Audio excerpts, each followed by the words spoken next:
Alam mo, for some reason, bago ko sinimulan ito, no, nakamoy ako ng mabaho. As in, mabaho talaga. No?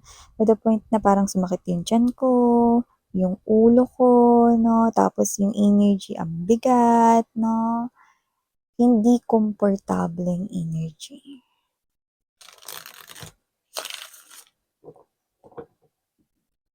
We have here the Eight of Pentacles energy. May determination sa energy ng person na ito. It's either you or it's either the person that you're dealing with. Yung determination, parang dito siya kumukuha ng lakas. Pero at the same time, nakakasense ako ng parang naduduwag din siya. Kasi hindi ko may paliwanag, no? Mabaho pa din, no? Hindi kayo may patay na dadalang dyan sa paligid mo, Miss yan. Uy, wala. Grabe kayo, no? Always cleaning kayami, please. At saka yung iba yung amoy ng energy, mga babes, no? Sa amoy na mabaho talaga as in sa 3D world. Magkaiba po yan.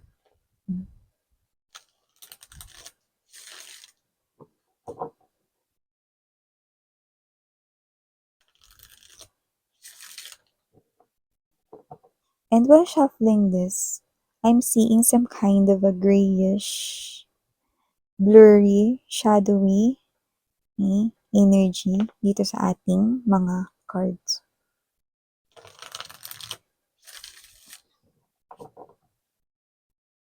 Well, actually, I don't like that, no?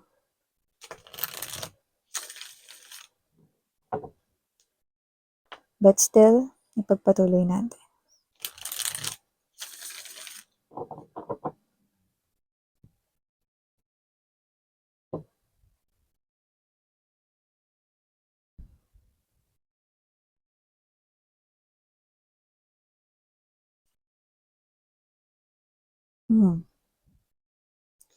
Kaya naman pala eh, no? Devil to the Death card energy. Let me see more.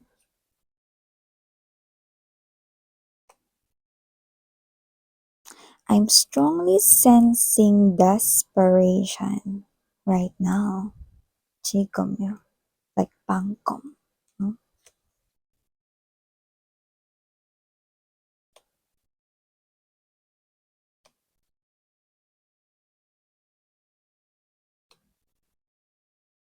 Yeah.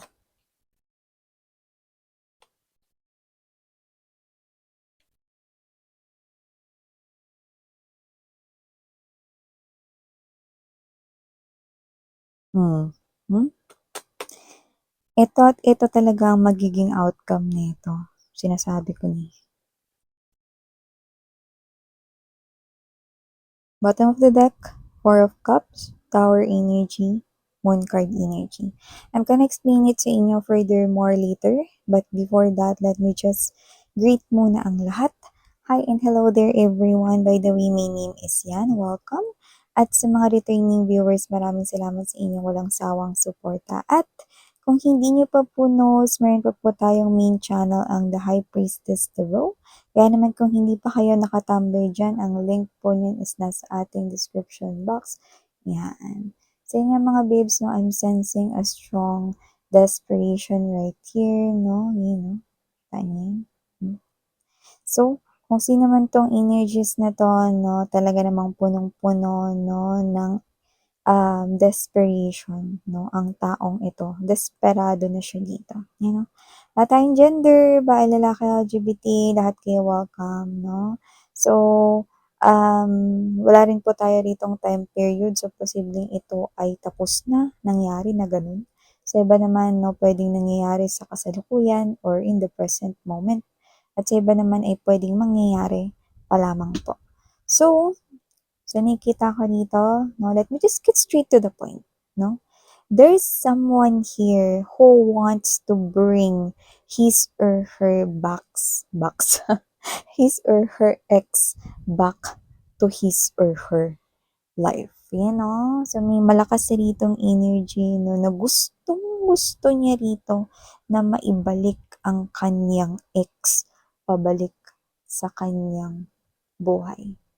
At out of this strong, intense desperation energy, ang pinaka gagawin niya na pagbabalik dito sa kanyang ex, no? At nakita ko dito na pinag-isipan niya daw mabuti pero mukhang hindi naman talaga dapat na pag-isipang mabuting ito. Ito ay sa pamamagitan daw ng love spell. Yes, you heard it right. Love spell. Okay? Love spell upang magbalik ang kanyang lover sa kanyang buhay. This is your ex who wants to bring you back in his or her life. Who wants to put you back in his or her messy world, no? Alam mo ba kung ano sinasabi sa akin ito? Okay? With this King of Swords energy right here now, Seven of Wands, and there's this Emperor's energy. This energy here is someone na wala ng control sa sitwasyon niya over you. Maybe you've already pulled back your energy pabalik sa'yo. Like wala ka na talagang plano to go back to this person here again. And in seeing that this person here is so desperate in making na mabalik ka sa kanyang buhay, judgment energy. And we have here this Five of Coins energy wherein hindi ako papayag, miss yan. Hindi ako papayag na basta na lang umalis si Collective sa buhay ko. Hindi ako papayag, miss yan, na habang buhay ako rito na maging malungkot. Hindi ako papayag, miss yan, na maging broken-hearted ako for life. Hindi ako papayag, miss yan, na mapunta siya sa iba. Hindi ako papayag, miss yan, na tuluyan siyang makaalis sa buhay ko. Hindi ako papayag kung kinakailangan siya ritong makulong sa bisig ko, sa mundo ko, sa buhay ko, makulong siya. Basta dito lang siya. My collective is not going anywhere. Sensing some kind of desperation, huh? Eh? Ano pa ang nasense nyo dun? Eh? Selfishness, greediness. Eh? So, para ka ritong isang ibon na gusto niyang i-lockdown sa kanya ritong buhay kahit hindi ka maging masaya basta nandyan ka. Are you okay with that? Because I'm not fine with that. And it's not okay. It's not fine. Diba? It's not love. Diba? Oo, isang cliche, no? If you love someone, let him go, set her free, kind of thing. But this person right here, ayaw niya na makaranas ng mga kalungkutan, ng paghihirap ng kalooban. Ayaw niya rito na, natatakot siya rito in short, na hindi maging masaya. Kaya kahit na ang kapalit nito ay ang hindi mo kasiyahan or ang kalayaan mo, then carry lang, okay lang daw. Basta lang hindi siya maging ganito. Now tell me, is it love? Or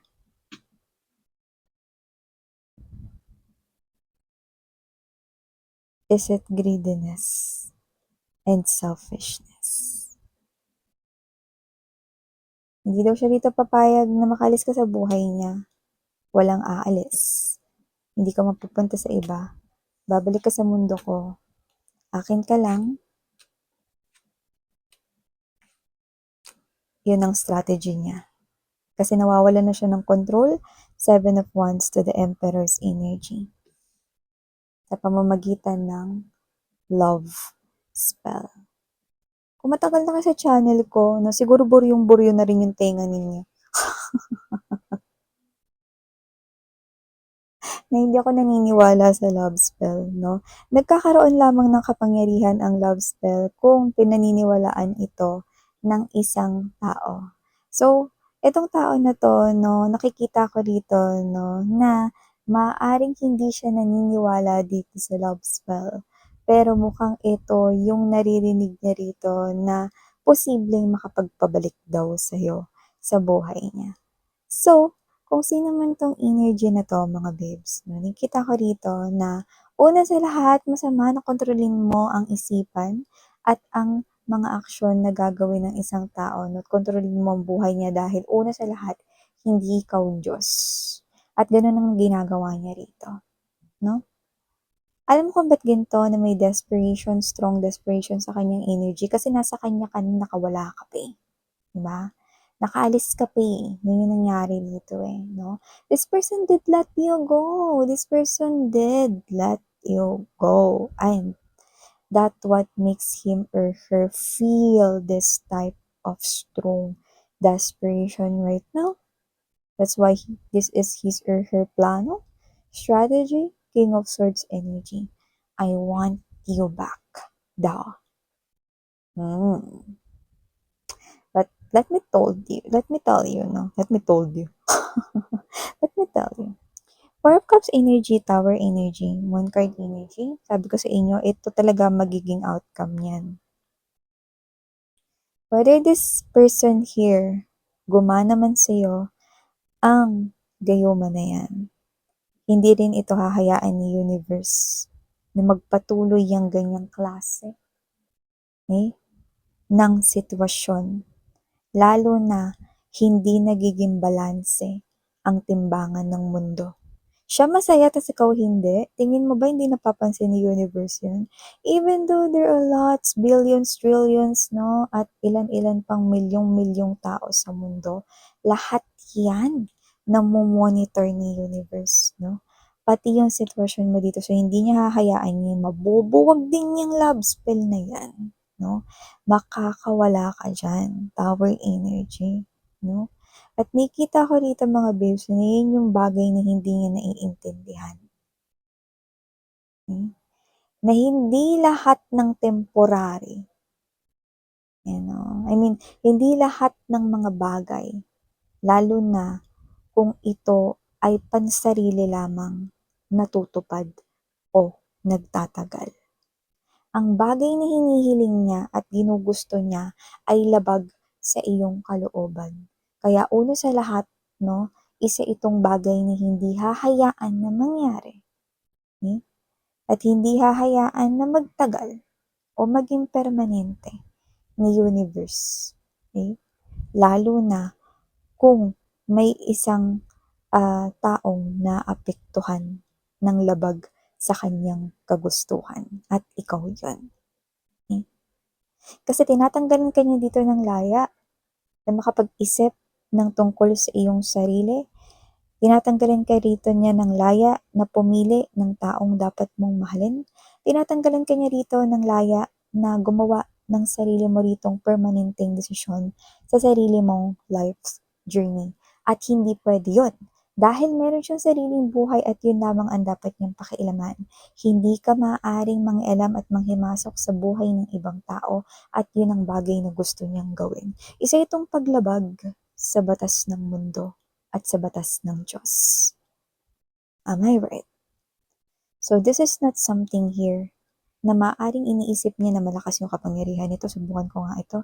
Maghahanap nga ako ng magaling at isang eksperto dito para maibalik sa akin si Collective kasi ang tigas ng ulo. Hindi bumabalik sa akin. Ang ganda-ganda niya pa naman ngayon. Ang gwapo-gwapo niya pa ngayon. Mas sexy siya ngayon. Mas gorgeous siya ngayon. Mas maunlad siya ngayon. Mas nababagay siya sa akin ngayon. Dapat nasa buhay ko itong tao na to. Yan. See? Sounds makasarili, 'di ba? Ito ba ang gawain ng Panginoon? Siyempre hindi. Laging natatalo ng liwanag ang kadiliman. Tandaan niyo yan. Hindi lang yan sa mga pelikula sa Dragon Ball Z o anumang mga cartoons pinapanood ninyo. Never pa pong nagwagi ang kadiliman, no, sa liwanag. Justice will always prevail. May kanya-kanya lang yung oras. May kanya-kanya lang yan, no? Na divine timing. Pero justice will surely prevails, no? And justice will surely serve dito, no? So, hayaan nyo lang, sige, maghanap siya ng eksperto dyan mga babes, no? Hayaan nyo lang, sige, maghanap siya, maghagilap siya dyan, no? Ng pinakamagaling, no? Kahit pumunta pa siya sa mga lugar na mga sikat na merong mga ganyan, no? Hayaan nyo siya. Dahil hindi magtatagumpay ang ganyang klase ng maling gawain. Ang taong ito ay nabubuhay sa kadiliman. At hindi niya dito mapatawad ang kanyang sarili dahil alam niya na siya mismo ang may kasalanan kung bakit kayo nag-walk out sa buhay niya. Yan. So, this person here definitely tells me na ikaw yung ex niya at gusto ka niya ritong bumalik at ito ay walang iba sa pamamagitan ng gayuma. Ngayon, kung saan siya makakahanap niyan, good luck sa kanya. Kung makita man siya ng talagang taong marunong yan, no? Dalawa ang balik nito. Sa kanya at sa taong marunong gumawa ng ganyan. Pero tandaan mo, huwag kang matakot, huwag ka rin mag-alala. Dahil ang outcome dito ay sinisigurado or garantiya na hindi ka dito pababayaan ni universe, no? Sa ganitong klase ng sitwasyon. Yan. Okay? Huwag matakot at manalangin araw-araw. Okay? So, yeah, ito ang mga mensaheng nakuha ko para sa'yo. Here, babes, muli ako po si Sarang Heo. Love and light.